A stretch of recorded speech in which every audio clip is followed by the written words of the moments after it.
Growing up as the second daughter in the Wilson family meant living in Jessica's shadow. She was 5 years older, and according to our parents, she was perfect in every way. I learned this lesson early, and it was reinforced daily in ways both big and small. When I was 6, I got an A on my math test and ran home excited to show Mom and Dad. They were in the kitchen, fawning over Jessica's new dance routine. "That's nice, honey," Mom said without even looking at my paper. "But look at your sister's pirouette." I stood there holding my test until the paper went limp in my hands, then quietly headed to my room. The pattern never changed. Jessica got new clothes from the mall while I got her hand-me-downs. When she wanted a phone at 12, they bought her the latest iPhone. When I turned 12, I got Jessica's old flip phone, and was told to be grateful. "Your sister is going places," Dad would say whenever I dared to complain. "She needs these things for her future." Apparently, my future didn't need much investment. Our paternal grandparents, who lived in the fancy part of town with their swimming pool and perfectly manicured lawn, were cut from the same cloth. Every time we visited, Grandma Margaret would greet Jessica with enormous hugs and excited squeals, while I got a distracted pat on the head. "Oh, Robin," she'd say, like she'd just remembered I existed. "You've grown." The Christmas I was 8 really drove it home. Jessica unwrapped a brand new laptop for her schoolwork. I got a pack of notebooks and some pencils. "We're being practical," Grandpa Richard explained with that condescending smile of his. "This is more your speed, isn't it?" But I had my own sanctuary, my mother's parents' house. Grandma Eleanor and Grandpa George lived in a modest ranch-style home on the other side of town. There, something magical happened. I was treated like I mattered. They'd actually listen when I talked. They hung my artwork on their fridge right next to Jessica's. They remembered my favorite foods and made them when I visited. Jessica hated going there. "It's so boring," she'd complain. "They don't even have a pool, and Grandma Eleanor never lets me choose what we watch on TV." So she stopped visiting, which meant I got them all to myself. While our parents were busy shuttling Jessica to her endless parade of activities, ballet 1 month, horse riding the next, then violin lessons she'd quit after 3 weeks, I spent my afternoons at Eleanor and George's. They taught me to bake cookies, helped me with homework, and never once compared me to my sister. I was 10 when my parents delivered the final verdict on my worth to the family.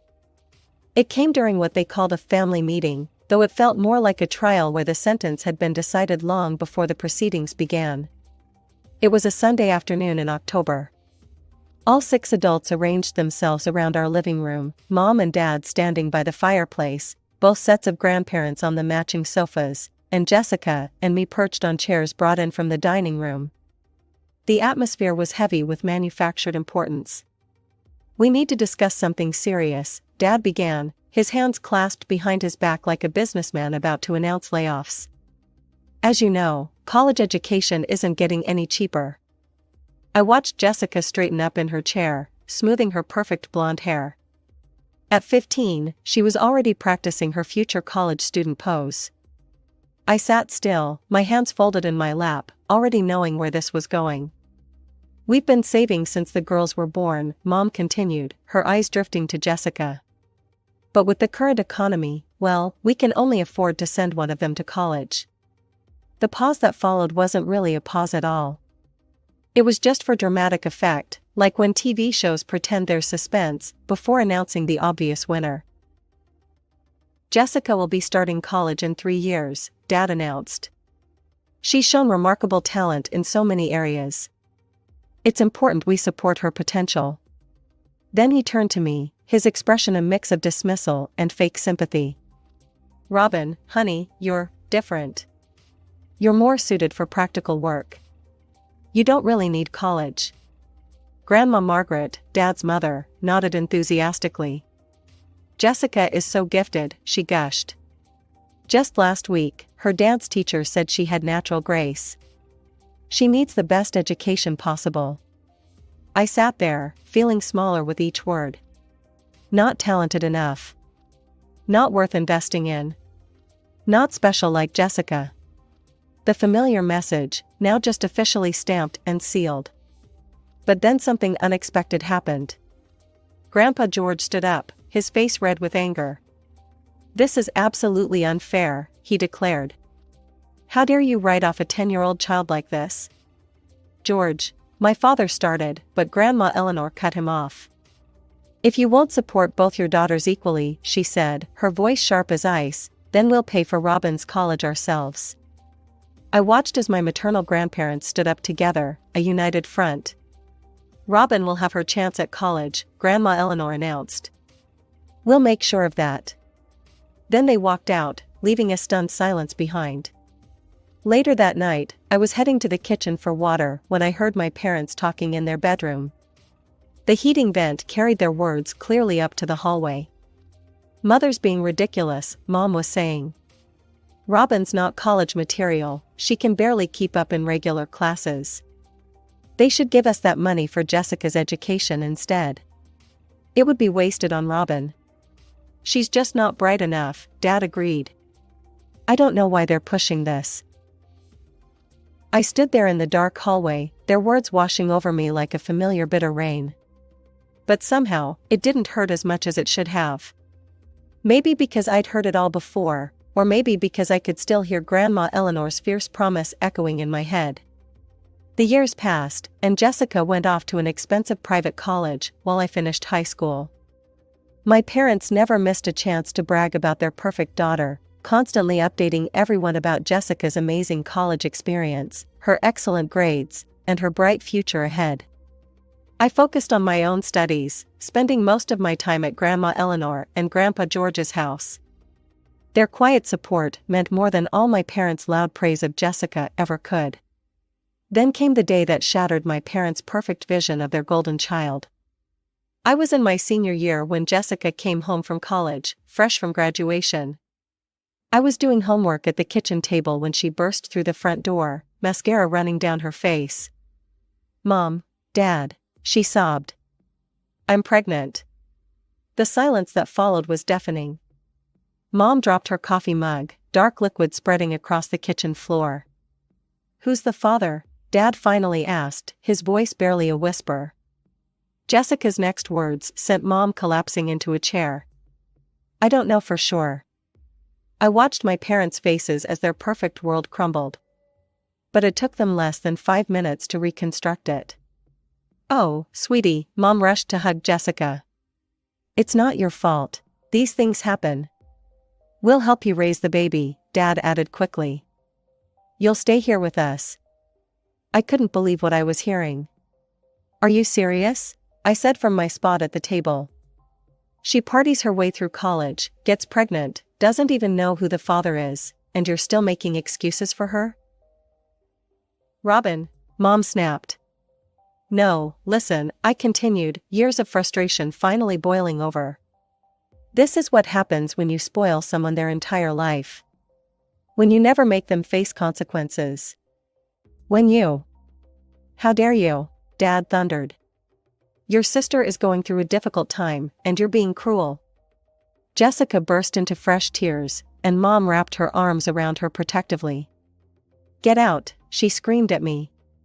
"You heartless little—" I didn't wait to hear the rest. I ran upstairs, threw some clothes into a bag, and walked out. Behind me, I could hear them consoling Jessica, telling her everything would be okay, that none of this was her fault. Grandma Eleanor and Grandpa George took me in without question. I finished my senior year living with them, focusing on my college applications. My parents didn't call, didn't check on me, didn't even show up at my graduation. But I had my real family there, my grandparents, beaming with pride as I accepted my diploma. That fall, I left for college in another city, my tuition paid by my grandparents, just as they'd promised years ago. I heard through the grapevine that Jessica had given birth to a daughter and was living with our parents. They were probably still making excuses for her, still treating her like their perfect child who could do no wrong. Life had a funny way of working out. While Jessica's brilliant future had crumbled, I was thriving. After graduating college with honors, I landed a job at a top consulting firm in the city. Within 6 years, I had worked my way up to senior consultant, earned respect from my colleagues, and even managed to buy my own apartment. My routine was comfortable, challenging work during the week, weekend brunches with friends, and regular video calls with Grandma Eleanor and Grandpa George. They were proud of everything I'd accomplished, and that was all the family validation I needed. Then, on a regular Tuesday morning, my phone rang. I almost dropped my coffee when I saw Mom flash across the screen, a number I hadn't seen in almost a decade. "Robin?" Her voice sounded older, tired. "We need your help." 20 minutes later, I was sitting in my office, still trying to process what she'd told me. Jessica had run away. Again. This time with some guy she'd met at a bar. She'd left behind her 9-year-old daughter, the niece I'd never met. "Please come home," Mom had pleaded. "We need to discuss this in person." That's how I found myself driving back to my childhood home that evening. The house looked smaller than I remembered, the paint peeling around the windows. Mom and Dad had aged more than I expected, Dad's hair completely gray now, Mom's face lined with worry. They led me to the living room, the same room where they'd once declared I wasn't worth sending to college.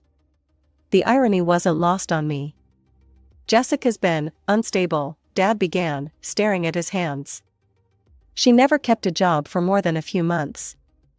Different men, different apartments, she always ended up back here." Mom wiped her eyes.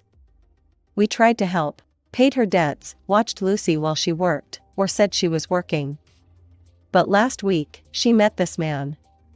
Said he was taking her to California to become an actress." She laughed bitterly. "She packed a bag and left. Didn't even say goodbye to Lucy." "We're drowning in debt," Dad admitted, his voice cracking.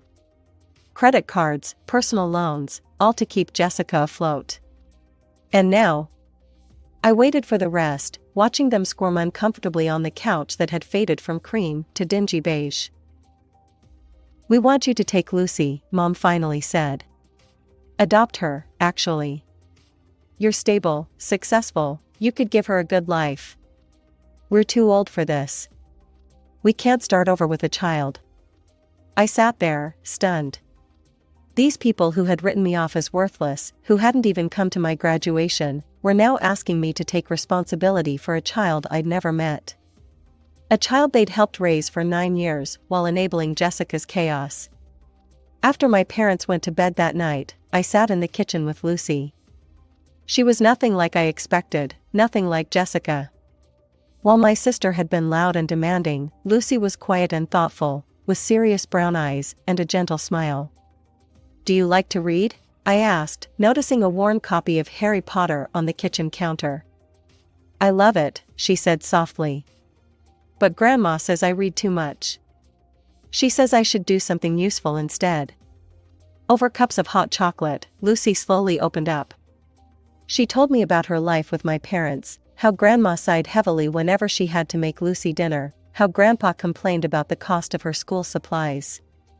They didn't hit her or starve her, but their resentment was palpable in every interaction. I spent the next week taking time off work, getting to know my niece. We went for ice cream, visited the local library, and talked about everything and nothing.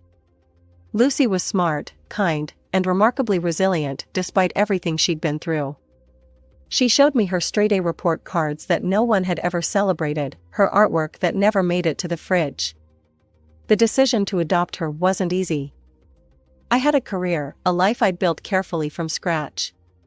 But watching Lucy try to make herself smaller, quieter, less troublesome, just as I had at her age, made the choice clear. The legal process was exhausting. For months, I gathered documentation, my financial records, character references, proof of stable employment. Jessica didn't contest the termination of her parental rights, didn't even show up for the hearing. Finally, after what felt like endless paperwork and interviews, I became Lucy's legal guardian.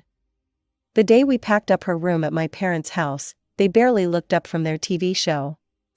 "Don't forget to forward her school records," was all Mom said. Lucy flourished in our new life together. She decorated her room in our apartment with fairy lights and bookshelves, joined the school's debate team, made friends who came over for movie nights and study sessions. We developed our own little rituals: Sunday morning pancakes, evening walks in the park, marathon sessions of board games. Monthly visits to Grandma Eleanor and Grandpa George became a highlight for both of us. They doted on Lucy the way loving grandparents should, proudly displaying her artwork and report cards, remembering her favorite foods, listening to her stories with genuine interest. 5 years passed in what felt like the blink of an eye. Lucy turned 14, growing into a confident, compassionate teenager who consistently made the honor roll. My parents never called to check on her, never sent birthday cards, never asked how she was doing. But Lucy didn't seem to mind. She had found her real family. The phone call from my parents came on a Saturday morning. "We'd like you and Lucy to come visit," Mom said, her voice suspiciously cheerful. "We miss her." After 5 years of silence, their sudden interest set off alarm bells, but I decided to go. Lucy deserved to make her own choices about family relationships, and I didn't want to be the one standing in her way. The moment we walked through their front door, I understood why they'd called. Jessica was there, sitting on the couch like she'd never left. "Lucy," she cried, jumping up and rushing toward my niece. "Oh, baby, I've missed you so much." I watched Lucy's face carefully. She stood frozen, emotions flickering across her features: hope, fear, confusion, longing. Jessica wrapped her in a tearful embrace while our parents looked on approvingly. "I've changed," Jessica announced, wiping her eyes. "I've realized what's important. I want my daughter back." The word "back" hit me like a slap. Like Lucy was a borrowed sweater she'd finally decided to reclaim. "I'm living in Phoenix now," Jessica continued. "With Robert. He's got a great job, and we have a beautiful house. Lucy would love it there." "Do you have a job?" I asked, keeping my voice level. Jessica's smile faltered. "Well, not right now. But Robert makes enough for all of us."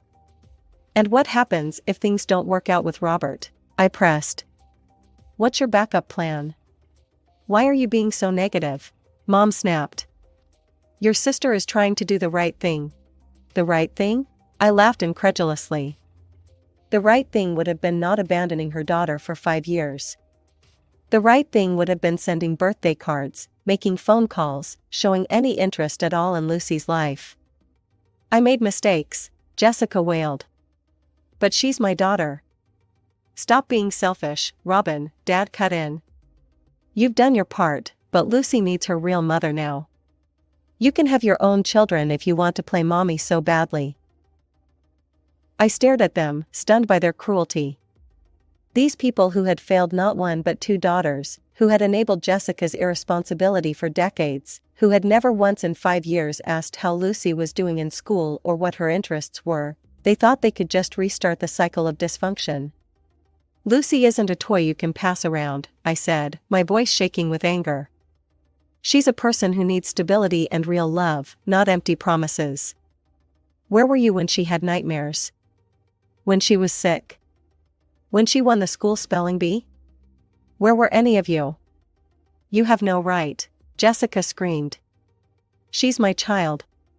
"A child you abandoned," I shot back. "A child you left with people who resented her existence. A child who deserved better than all of you." Lucy, who had been silent throughout this exchange, suddenly grabbed my hand. "We're leaving," I announced, squeezing her hand reassuringly. "And don't you dare try to contact us." Jessica's call came exactly a week after our confrontation. When I saw her number, I almost didn't answer. But something told me to record the conversation, a habit I'd developed after years of dealing with difficult clients. "Hey sis," she said, her voice dripping with fake sweetness. "I've been thinking about our situation, and I think I have a solution that could work for everyone." "What situation?" "Lucy, of course. Look, I know you've gotten attached to her, and I know you make good money at your fancy job. So here's the deal: give me $150,000, and I won't sue for custody." The phone nearly slipped from my hand. "Excuse me?" "It's really a win-win," Jessica continued casually. as if she wasn't trying to sell her own child. You get to keep Lucy, and I get enough money to start fresh. You can afford it with your salary. Let me get this straight, I said, my voice shaking. You're trying to sell your daughter to me? Don't be so dramatic. I'm just being practical. You want Lucy, I need money. Simple business transaction. She's your child, Jessica. Not a used car. Fine, she snapped, her sweet tone vanishing. Have it your way. I'll sue for custody, and you'll never see her again. How's that for practical? She hung up, and I sat there, clutching my phone, feeling sick to my stomach. The lawsuit came 3 days later. Jessica's new boyfriend had hired her a slick lawyer who specialized in family court. The initial filing painted Jessica as a reformed mother who had overcome hardship to create a stable home for her daughter, while portraying me as a manipulative aunt who had taken advantage of a temporary situation. In court, Jessica played her role perfectly. Tears streaming down her face, she told the judge about her journey of personal growth and how she'd found stability with her new partner. She claimed I had alienated Lucy from her, that I was using her daughter to prove I was better than my sister. Our parents testified on her behalf, claiming they'd only asked me to take Lucy temporarily while Jessica got back on her feet. Dad even suggested I was emotionally manipulating Lucy to turn her against her mother. I sat there, listening to their lies, watching them spin their web of deception. But I had come prepared. Your Honor, my lawyer said, I'd like to submit an audio recording into evidence. Jessica's face went pale as her voice filled the courtroom. Give me $150,000, and I won't sue for custody. You want Lucy, I need money. Simple business transaction. The silence that followed was deafening. Jessica's lawyer stammered, trying to object, but the damage was done. Our parents sat frozen in their seats, for once without excuses to make for their perfect daughter. Then Lucy stood up. At 14, she seemed suddenly older, more confident than I'd ever seen her. I want to stay with Robin, she said clearly. My mother abandoned me. Robin chose me. She's my real family. I watched Jessica's face crumple, not in genuine grief, but in the realization that she'd lost her leverage. Our parents couldn't meet anyone's eyes. And Lucy? Lucy stood tall, finally free of the weight of her mother's shadow. The judge's decision was swift and unequivocal. Not only did I retain full custody of Lucy, but Jessica was barred from any contact with her daughter. The judge called her attempt to sell custody morally reprehensible and a clear indication of unfitness as a parent. I watched Jessica crumble in her seat as the ruling was read. Her boyfriend, who had been sitting in the back of the courtroom, stood up and walked out without a word. Later, I heard he'd left her the same day, disgusted by her attempt to sell her own child. My parents tried to catch us in the courthouse parking lot. Robin, please, Mom called out. We can work this out as a family. I turned to face them one last time. Family? You haven't been family to either of us in years. Lucy deserves better than what you did to me, what you let Jessica do to her. But where will Jessica go? Dad demanded. Robert left her. I laughed, but there was no humor in it. Of course. Still worried about Jessica, even now. Some things never change. Jessica moved back in with our parents, exactly where she'd started. The golden child, still being coddled, still being excused, still failing to grow up. But this time, her failures had cost her something irreplaceable. Life went on. Lucy threw herself into her studies with renewed energy, as if the weight of uncertainty had finally lifted from her shoulders. She joined the school's newspaper team, started taking photography classes, and began talking about wanting to study journalism in college. You know what's funny? She said one evening as we were making dinner together. For years, I thought something was wrong with me because my mom kept leaving. But now I realize she was the one with the problem. She never knew how to love anyone but herself. I hugged her tight, amazed by her wisdom. You're the strongest person I know, kiddo. Grandma Eleanor and Grandpa George remained our constant support system. Sunday dinners at their house became a sacred tradition. They proudly displayed Lucy's photography in their living room, bragged about her achievements to their friends, and saved newspaper clippings of every article she wrote for the school paper. "You two saved each other," Grandma Eleanor told me one day while we watched Lucy showing Grandpa George how to use his new digital camera. "Just like George and I tried to save you." She was right. In trying to give Lucy the childhood I never had, I'd found the family I'd always wanted. Not the one I was born into, but the one we chose together. My parents still send occasional texts about Jessica's latest drama, but I delete them unread. Lucy hasn't heard from her mother since the court case, and she says she prefers it that way. Some bridges, once burned, should stay ashes. Last week, Lucy won first place in a statewide student journalism competition. As I watched her accept her award, I thought about that scared 9-year-old girl I'd met years ago, and the confident teenager she'd become. I thought about cycles broken, wounds healed, and love freely given.